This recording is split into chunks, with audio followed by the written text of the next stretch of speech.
I'm Jacob Patterson, and I'm going to be talking about the production methods from the technology and methods section, production methods of dubstep.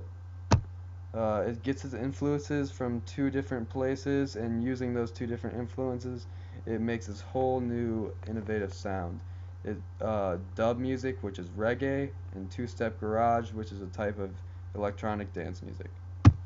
Uh, its influence from dub music is it puts a lot of emphasis on drum and bass, but instead of actual drums, it uses and actual bass uses electronically reproduced drum and bass.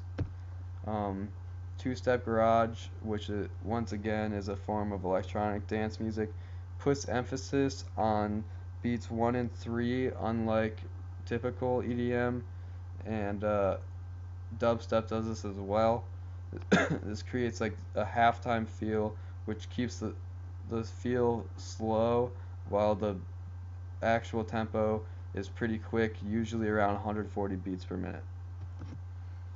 Um, Dubstep drums, you're gonna hear snares, rim shots, cymbals, hi-hats, and bass drum. That's the typical stuff.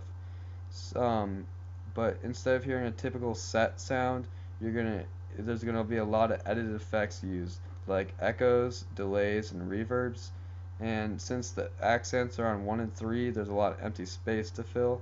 So you're gonna hear rim shots on 2 and 4 a lot to really fill in that space.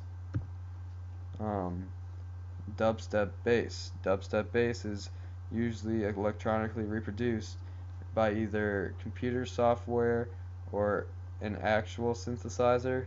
Um, but either way, it's going to use this double oscillator effect on the synth to create the typical wah wah wah wah, the wobble sound that everyone hears in dubstep music.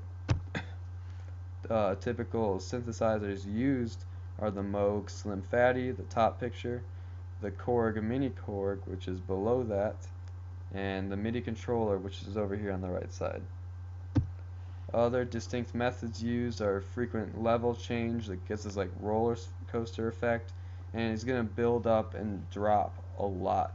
The build-ups are usually like they get like some 30-second notes or some 64th notes going, and then immediately stop them and hit this big bass note.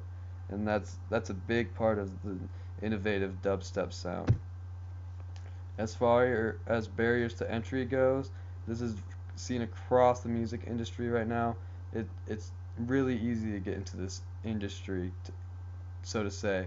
You get at-home studios happening. Nobody needs to go to the big studio anymore, and utilization of like internet and social media. So if you don't have a record label, you can still spread your music. This is a really big movement in the 2000s era and still today.